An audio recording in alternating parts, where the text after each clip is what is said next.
നമസ്കാരം പ്രിയപ്പെട്ട പ്രേക്ഷകരെ, ദിനപത്രങ്ങളിലെ പ്രധാന വാർത്തകളിലേക്ക് ഏവർക്കും സ്വാഗതം. ഇന്ന് മെയ് 9 വെള്ളി. 15 ഇന്ത്യൻ നഗരങ്ങളിലേക്ക് പാകിസ്ഥാന്റെ ആക്രമണ ശ്രമം. ഓപ്പറേഷൻ സിന്ദൂറിന്റെ ആദ്യഘട്ടത്തിന് ശേഷം സംയമനം പാലിച്ച് ഇന്ത്യക്ക് നേരെ തുടർച്ചയായ പ്രകോപനം സൃഷ്ടിച്ച പാകിസ്ഥാന് ശക്തമായ തിരിച്ചടി. ലാഹോറിലെ വ്യോമ പ്രതിരോധ സംവിധാനം ഇന്ത്യ തകർത്തു.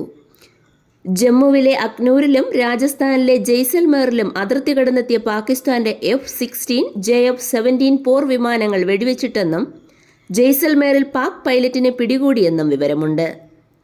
ഇന്നലെ രാത്രി ജമ്മു കശ്മീർ, പഞ്ചാബ്, രാജസ്ഥാൻ സംസ്ഥാനങ്ങളിൽ മിസൈൽ ഡ്രോൺ ആക്രമണം അഴിച്ചുവിട്ട പാകിസ്ഥാന് ഇന്ത്യ ശക്തമായ മറുപടിയാണ് നൽകിയത്. ജമ്മു വിമാനത്താവളത്തിന് സമീപം ഒരു ഡ്രോണും യൂണിവേഴ്സിറ്റിക്ക് സമീപം 2 ഡ്രോണുകളും തകർത്തു. 8 മിസൈലുകളെയും നിഷ്പ്രഭമാക്കി. പഞ്ചാബിലെ പഠാൻകോട്ട്, രാജസ്ഥാനിലെ ജയ്സൽമർ എന്നിവിടങ്ങളിലും ഡ്രോൺ ആക്രമണം ശക്തമായി. കഴിഞ്ഞ ദിവസം 100ഓളം ഭീകരരെ വധിക്കാനായെന്നാണ് പ്രാഥമിക വിവരമെന്നും ഓപ്പറേഷൻ സിന്ദൂർ അവസാനിച്ചിട്ടില്ലെന്നും സർവകക്ഷി യോഗത്തിൽ പ്രതിരോധ മന്ത്രി രാജ്നാഥ് സിംഗ് അറിയിച്ചു. സൈന്യത്തിന്റെ നീക്കങ്ങൾക്ക് പ്രതിപക്ഷ പാർട്ടികൾ പൂർണ്ണ പിന്തുണ അറിയിച്ചു. ആഗോള കത്തോലിക്ക സഭയുടെ 267ാം മാർപ്പാപ്പയായി ലിയോ 14 തിരഞ്ഞെടുക്കപ്പെട്ടു. US-ൽ നിന്നുള്ള ആദ്യ മാർപ്പാപ്പയാണ് ലിയോ 14. കോൺക്ലേവിൽ തീരുമാനമായതിന്റെ വിളംബരമായി ഇന്ത്യൻ സമയം രാത്രി 9:38 സിസ്റ്റീൻ ചാപ്പലിന്റെ ചിമ്മിനിയിൽ നിന്ന് വെളുത്ത പുക ഉയർന്നു. സെന്റ് പീറ്റേഴ്സ് ബസലിക്കയുടെ മണികൾ മുഴങ്ങി.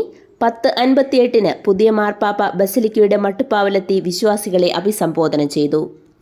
ലിയോ 14 എന്ന പേര് സ്വീകരിച്ച അദ്ദേഹം സമാധാനം നമ്മോടുകൂടെ എന്ന വാചകത്തോടെ ആശീർവദിച്ചു. Sunny Joseph KPCC president.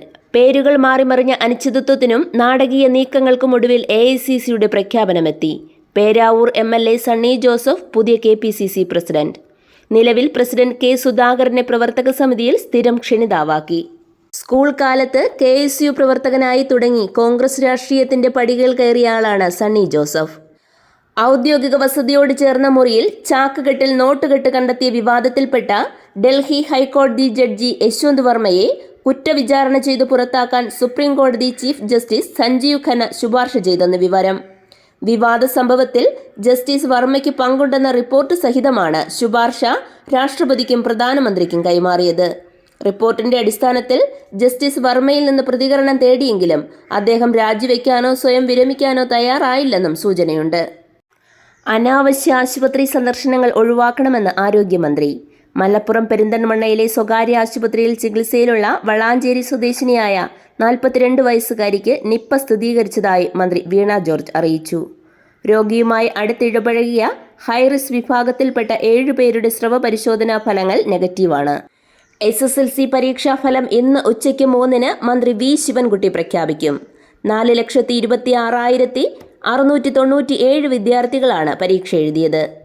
പ്രതീക്ഷിച്ചതിലും കുറവ് വൈദ്യുതി ഉപയോഗമുണ്ടായ വേനൽക്കാലം KSEBയുടെ വൈദ്യുതി വാങ്ങൽ ചെലവ് കുറച്ചു.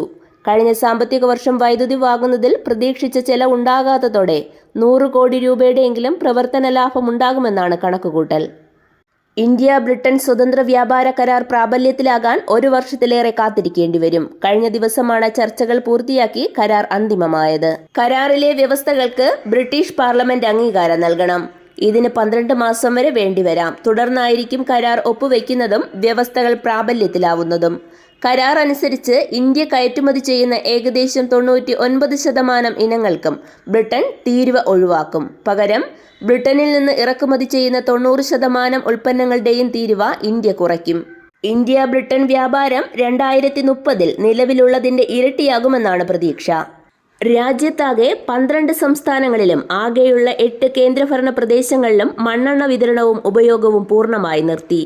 കഴിഞ്ഞ 2 വർഷമായി മണ്ണെണ്ണ വേണ്ടെന്നറിയിക്കുകയോ ഏറ്റെടുക്കാതിരിക്കുകയോ ചെയ്തതിനാൽ ഇവയെ കേന്ദ്ര പെട്രോളിയം പ്രകൃതിവാതക മന്ത്രാലയം വിതരണ പട്ടികയിൽ നിന്ന് ഒഴിവാക്കി. 2024-25 വിഹിതം ഏറ്റെടുക്കാതെ പാഴാക്കിയെങ്കിലും 2023-24 വിഹിതം കുറച്ചൊക്കെ വിതരണം ചെയ്തതിനാൽ കേരളം പട്ടികയിൽ നിന്ന് പുറത്താക്കാതെ രക്ഷപ്പെട്ടു. കേരളം അടക്കം 16 സംസ്ഥാനങ്ങളിൽ മാത്രമാകും ഇനി മണ്ണെണ്ണ വിതരണം.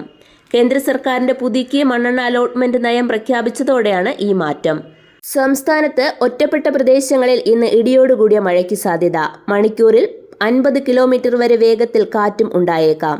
മഴ സാധ്യതയ്ക്കൊപ്പം സംസ്ഥാനത്ത് ഉയർന്ന ചൂടും അനുഭവപ്പെടാമെന്ന് കേന്ദ്ര കാലാവസ്ഥാ വകുപ്പ് അറിയിച്ചു.